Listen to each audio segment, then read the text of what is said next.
Hi hello నమస్తే welcome to my channel. ఈ year 2025 wow super ending లాగా అయిపోయిందండి. ఇక ఆల్మోస్ట్ 2 డేస్లో కంప్లీట్ అయిపోతుంది. సో ఇప్పటి వరకు స్టార్ మా కావచ్చు, ఈటీవీ కావచ్చు, ఏ టీవీ అయినా కావచ్చు, మనల్ని ఎంటర్టైన్ చేయడానికి వాళ్ళు రెడీగా ఉన్నారు, చూసేదానికి మనం కూడా రెడీగా ఉన్నాం. సో చాలా అంటే చాలా మంచి మంచి ఈవెంట్స్, మంచి మంచి ప్రోగ్రామ్స్, అలాగే డ్యాన్సులు, ఆటలు, పాటలు, సినిమాలు, సీరియల్లు ఇలా రకరకాలుగా 'బిగ్ బాస్ సీజన్ 9' వావ్! ఇది కూడా సూపర్ ఎండింగ్ అయితే అయిపోయింది. ఇలా ఎన్నో ఈవెంట్స్ జరుపుకుంటున్న వాళ్ళు ఇక చివరికి వచ్చేసరికి ఖచ్చితంగా ఏదో ఒక మంచి పార్టీతో అయితే ఎండ్ చేయడం ఆనవాయితీగా వచ్చేస్తుంది.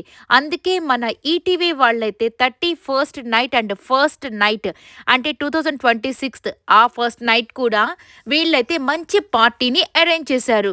So come to my D party అని చెప్పేసి మన సుధీర్ గారి ఆధ్వర్యంలో ఈ యొక్క పార్టీ మాత్రం నెక్స్ట్ లెవెల్‌లో ఉండబోతుంది. సో ఇక ఆది గారికి, సుధీర్ గారికి మధ్య పోటీ. నువ్వు ఎంటర్‌టైనరా? నేను ఎంటర్‌టైనరా? అన్నట్టుగా వీళ్ళిద్దరు పోటాపోటీగా అయితే వచ్చేస్తున్నారు మన ముందుకి. ఇక నార్మల్‌గానే సుధీర్ గారంటే అందరికి కూడా పిచ్చనే చెప్పాలి. అంటే అది మామూలు పిచ్చి కూడా కాదండి. సో, ఆయనంటే ప్రాణం పెట్టేవాళ్ళు చాలామందే ఉన్నారు. నిజంగానే ఆ వ్యక్తి కూడా అలాంటి వారే కాబట్టి. ఎందుకంటే ఎక్కడ ఈగో అనేది లేకుండా నిజంగా ఇంత సింపుల్‌గా ఉండే వ్యక్తిని ఎవరైనా చూసారా? ఇంత తక్కువ టైంలో తను మంచి గ్రోత్‌ని, అలాగే మంచి పేరుని సంపాదించుకున్న వ్యక్తి సుధీర్ గారు. సో, కాబట్టి ఇక ఈయన యాంకరింగ్ చేస్తున్నారు, ఈయన ఏదైనా ప్రోగ్రామ్‌లోకి వస్తున్నారు అనంటే ఇక జనాలు మాత్రం ఆయన కోసమే చూస్తూ ఉంటారు. ఇక ఆయన మాత్రమే కాదండి. ఇక రకరకాల వ్యక్తులు మనకి ఇష్టమైన చాలా మంది కంటెస్టెంట్స్‌తో ఈ పార్టీ అయితే మొదలవుతుంది. ఇక నెక్స్ట్ ఆది గారు. ఆది గారి పంచ్ డైలాగులంటే ఇష్టపడని వాళ్ళు ఎవ్వరూ ఉండరు. అలాగే కొన్ని ఎక్స్‌ట్రీమ్‌గా కూడా వెళ్ళిపోతుంటాయి. అవి కొంతమందికి నచ్చకపోవచ్చు. బట్ ఆయన మాట్లాడే విధానం ఉంటుంది చూడండి. అసలు అన్నీ గుర్తుపెట్టుకొని మాట్లాడాలంటే నార్మల్‌గా ఎవరికీ కూడా సాధ్యం కాదు. కానీ ఆయన అనర్గళంగా నిజంగా అన్నీ స్పాంటేనియస్‌గా మాట్లాడడం అనేది నిజంగా ఆయనకి గాడ్ గిఫ్ట్ అనే చెప్పుకోవచ్చు. ఇక వీళ్ళిద్దరి మధ్య నువ్వా నేనా అనే పోటీ అయితే మొదలవుతుంది. నెక్స్ట్ మనకు సుధీర్ గారికి తల్లిగా అంటే మన ఇంద్రజ గారు. సో, ఈమె ఎప్పుడైతే తనని కొడుగ్గా అనుకునిందో అప్పటినుంచి కూడా సుధీర్ కొద్దిగా దూరం అయినప్పటికీ సినిమాల వల్ల వాటన్నిటి వల్ల బట్ వాళ్ళిద్దరి మధ్య బాండింగ్ మాత్రం ఎక్కడా తగ్గలేదు.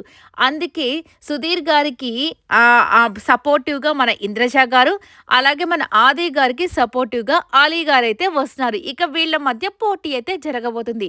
ఇక కొంతమంది కంటెస్టెంట్స్ సుధీర్ గారి వైపు, కొంతమంది కంటెస్టెంట్స్ ఆది గారి వైపు.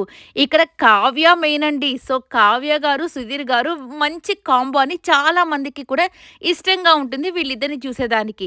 సో, ఇక కావ్య గారిని నువ్వు ఎవరి వైపు అని అడగగానే ఇక సిగ్గుపడుతూ నేనైతే సుధీర్ గారి వైపు వెళ్ళిపోతాను అని చెప్పి మాట్లాడుతూ ఉంటుంది. ఇక దాంతో మన బీజీఎంలు, మన సౌండ్‌లు ఇవన్నీ చెప్పనక్కర్లేదు కదా! ఇక వేస్తూ ఓ అని మెలికలు తిరిగిపోతూ ఉంటారు మన సుధీర్ గారు కూడా. ఇక వీళ్ళిద్దరూ ఒక సైడ్‌కి వచ్చేస్తారు. ఇక అక్కడ హైలైట్ ఆర్కెస్ట్రా వాళ్ళు. ఇక వీళ్ళు పాడే పాటలు ఎంత సింక్‌లో ఉంటాయంటే, ఓ వాలకల్ల వయ్యారి వయ్యారి ఇట్లాగా ఈ పాట కావ్య గారిని, అలాగే సుధీర్ గారిని చూపిస్తూ ఈ సాంగ్స్ అయితే పాడుతూ ఉంటారు. ఇక ప్రోమో అలాగే చూపిచ్చారేమో కానీ వీళ్ళిద్దరినే చూపిస్తూ ఉన్నారు. బట్ అక్కడ రియల్‌గా నార్మల్‌గా వాళ్ళైతే సాంగ్స్ పాడుతూ ఉన్నారు. ఇక ఇలాంటి మంచి మంచి మెలోడియస్ సాంగ్స్, అలాగే ఈ లవ్ సాంగ్స్ పాడుతున్నప్పుడు చాలా మందికి ఒక మంచి ఫీల్ అయితే వస్తుంది కదా! ఇక వీళ్ళు పాడే పాటలు కూడా అంతే రేంజ్‌లో కిక్‌నైతే ఇస్తున్నాయి ప్రతి ఒక్కరికి కూడా. ఇక నెక్స్ట్ వచ్చేసరికి బాబాయ్ చేత్తో అబ్బాయి అని బాబాయ్ గారు ఒక వంటలైతే ఉన్నాయి. సో, ఈయన చాలా ఫేమస్ మన ఇన్‌స్టాగ్రామ్‌లో. సో, ఈయన చాలా మంచి మంచి వంటలు చేసి పెడుతూ ఉంటారు. ఇక ఈ బాబాయినైతే తీసుకొని వచ్చేస్తారు మన ఈటీవీ వాళ్ళు. సో, ఎవరికి టాలెంట్ ఉన్నా కానీ వాళ్ళని వెతికి మరీ తీసుకురావడంలో ఈటీవీ వాళ్ళు నిజంగా వీళ్ళకి హ్యాట్స్ ఆఫ్ అనే చెప్పుకోవాలి. సో, శ్రీదేవి డ్రామా కంపెనీలో కూడా చాలా మందిని చూస్తున్నప్పుడు ఎక్కడెక్కడో ఉన్న టాలెంటెడ్ వ్యక్తుల్ని వీళ్ళు వెతికి తీసుకురావడం, వాళ్ళని ఇంట్రడ్యూస్ చేయడం, వాళ్ళ టాలెంట్‌ని వాళ్ళ గురించి చెప్పడం ఇవన్నీ జరుగుతూ ఉంటాయి. అలాగే వీళ్ళు కూడా ఖచ్చితంగా ఆ బాబాయ్ లాంటి వాళ్ళని తీసుకొనొచ్చి ఆయన కూడా మంచి మంచి పంచ్ డైలాగులైతే వేస్తుంటారు. ఇక సుధీర్ గారిని హగ్ చేసుకుంటే, "ఏం బాబాయ్ ఎలా ఉన్నావు? వంటలు చేస్తావా? ఇక్కడే చేస్తావా?" అంటే, "ఏంటేంటి బాబు నీకంటేను, అలాగే సుధీర్ గారు నీకంటేను, ఆది గారి కంటేను, అలాగే రామ్ ప్రసాద్ గారి కంటేను నేను చేసే వంటలు, నేను చేసే ఆ మసాలాలు ఏం బాగుంటాయిలెండి. మీరు వేసే మసాలాలు మాత్రం నెక్స్ట్ లెవెల్‌లో ఉంటాయని బాబాయ్ గారు కూడా చక్కగా పంచెస్ అయితే వేసేస్తున్నారు. బాబాయ్ అదేం కాదులే బాబాయ్ మేమేం మసాలాలు వేస్తాము అని చెప్పేసి సుధీర్ గారు చెప్తూ ఉంటారనమాట. ఇక ఆది గారొచ్చేసి అమ్మో! ఈయన కూడా మన మీద పంచ్ డైలాగులు వేస్తున్నాడే అన్నట్టుగా మాట్లాడుతూ ఉంటారు.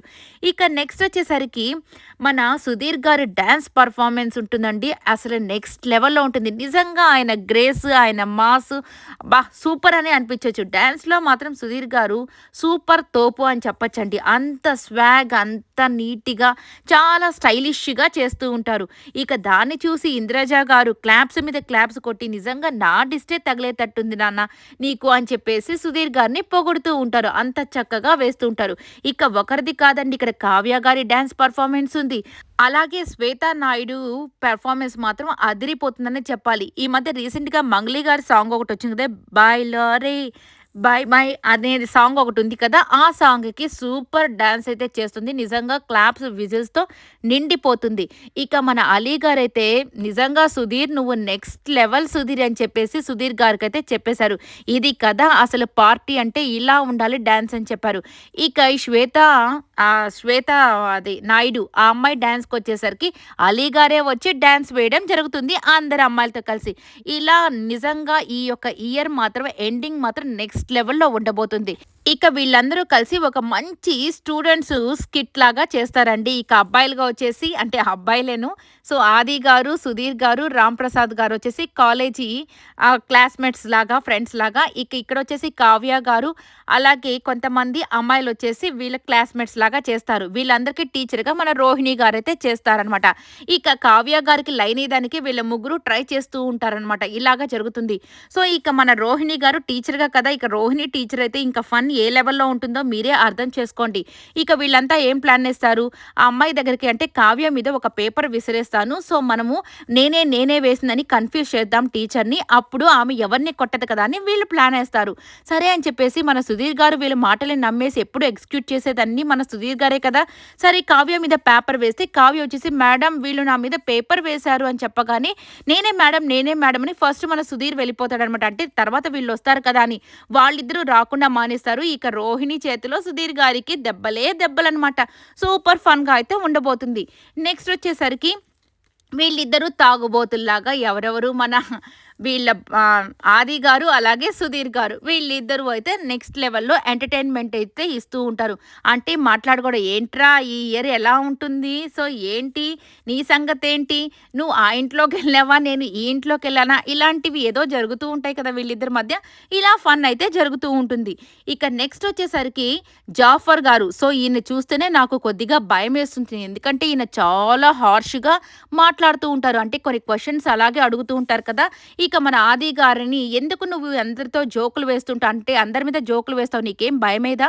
వాళ్ళేమన్నా ఫీల్ అవుతారని ఫీల్ అవ్వవా అనంటే లేదు నేనేం ఫీల్ అవ్వను అని చెప్తూ ఉంటారు. అంటే ఏదో ఒక కాంట్రవర్షీ క్వెషన్స్ అయితే అడుగుతూ ఉంటారనమాట. ఇక ఇంతకు మించిన హైలైట్ ఏంటంటే కావ్య గారి లవ్ గురించి మళ్ళీ అడగడం జరిగింది. ఏంటి మీకొక లవ్ స్టోరీ ఉండాలంట కదా! అది ఎందుకు బ్రేకప్ అయింది? అసలు ఎందుకు? ఎవరు అది?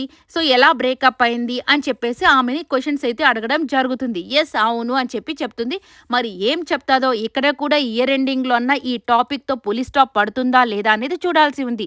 నిజంగా కావ్య గారికి ఎక్కడికి వెళ్ళినా ఈ క్వెషన్స్ మాత్రం తప్పట్లేదనే చెప్పాలి. కొంతమంది ఇది చెప్పినా కానీ ఎందుకు మా కావ్య గురించి చెడుగా చెప్తున్నారు అని అంటున్నారు కానీ ఎక్కడా లేదండి. సో, ఒక అమ్మాయి కాబట్టి తను కూడా ఎక్కడా బాధపడకూడదని ఈ టాపిక్‌ని ఎవరు అడగకుండా ఉండి ఈ ఇయర్‌తోనే అది ఎండింగ్ అయిపోతే చాలా బాగుంటుంది. తన లైఫ్ తను చూసుకోవాలని నేను కూడా మనస్ఫూర్తిగా కోరుకుంటున్నాను. అలాగే నిఖిల్ లైఫ్ కూడా తను బెటర్‌గా పెర్ఫార్మ్ చేసుకుంటూ తన లైఫ్‌ని తను లీడ్ చేసుకోవాలని మనస్ఫూర్తిగా కోరుకుంటున్నాను.